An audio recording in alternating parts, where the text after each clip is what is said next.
फिरौन डूब गया। मूसा अलैहिस्सलाम बनी इसराइल को लेकर आगे बढ़े।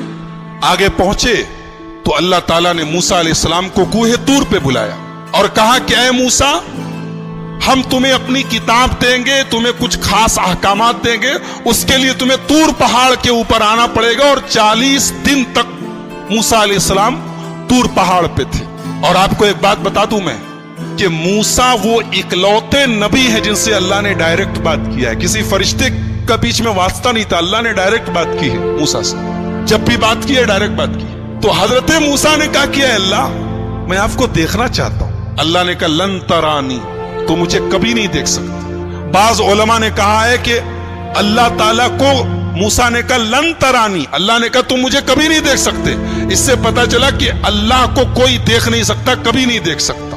मगर यह बात गलत है। दुनिया की आंख से अल्लाह को कभी नहीं देखा जा सकता, लेकिन आखिरत में लोग अल्लाह का दीदार करेंगे। जन्नती जब जन्नत में जाएंगे तो अल्लाह ताला का दीदार करेंगे। ये कुरान से भी साबित है और हदीस से भी साबित है। तो दुनिया की आंख से कोई अल्लाह को नहीं देख सकता। हमारे नबी सल्लल्लाहु अलैहि वसल्लम भी जब मेराज पर गए तो सही बात यह है कि आपने अल्लाह को नहीं देखा, आपने अपने रब का दीदार नहीं किया, जैसा कि बुखारी की रिवायत थी। तो अल्लाह ने कहा कि मूसा, एक काम करो, तुम इस पहाड़ को देखो, इस पहाड़ के ऊपर हम अपनी तजल्ली उतारते हैं, तुम इस पहाड़ को देखो। अगर ये पहाड़ अपनी जगह बरकरार रह गया तो तुम मुझे देख लोगे।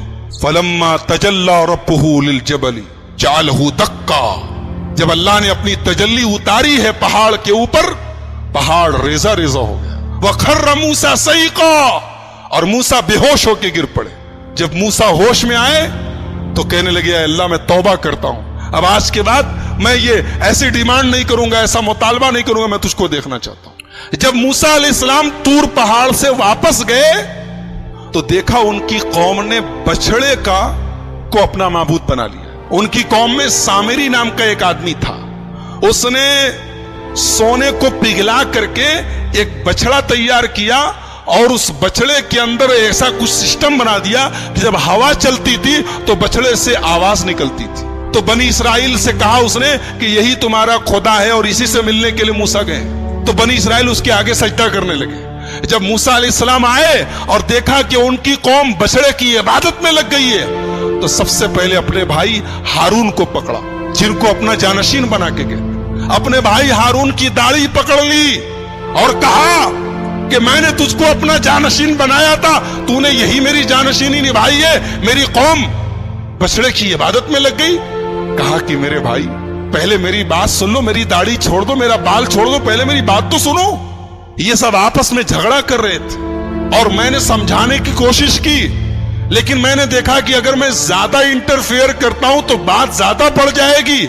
मैंने आपके आने का इंतजार किया, मैंने और कुछ नहीं किया। मूसा अलैहिस्सलाम ने बुलाया सामरी को, बोला ये बता तूने ये क्या किया है, ये तूने बछड़े को क्यों बनाया है? तो सामरी जवाब क्या देता है कि मैंने हजरत जिब्रील के घोड़े के नीचे से मिट्टी ले ली और उस मिट्टी को मिला करके मैंने ये सोने का बछड़ा बनाया है ताकि लोग इसकी इबादत करें। हजरत मूसा ने कहा सामरी से, सुन, आज के बाद तुझे अल्लाह ताला की तरफ से ये सजा मिलती है कि आज के बाद तुझे जिंदगी भर जो छुएगा वो बीमार हो जाएगा। तेरी ये सजा है, तूने बछड़े को माबूद बना के मेरी कौम को शिर्क में डाला। अब तुझे ये सजा मिलती है कि तू जिंदगी भर अनटचेबल हो जाएगा, तुझे जो टच करेगा बीमार पड़ जाएगा। अब सामरी का हाल ये हो गया कि जो उसे छूता था वो बीमार हो जाता था और वो खुद भी बीमार हो जाता था। लिहाजा जब कोई सामरी के पास से गुजरता था वो कहता ला में सांस, मुझको मत छुओ, मुझको टच मत करो। और उसके बाद हजरत मूसा ने कहा कि तेरा ये जो सोने का माबूद है ना, देख इसका मैं क्या अंजाम करता हूं। उसको आग में जला के हजरत मूसा अलैहिस्सलाम ने पानी में फेंकवा दिया। कहा कि जिसको तुम लोगों ने अपना माबूद बनाया तो देखो उसका हम ये हाल करने जा रहे हैं।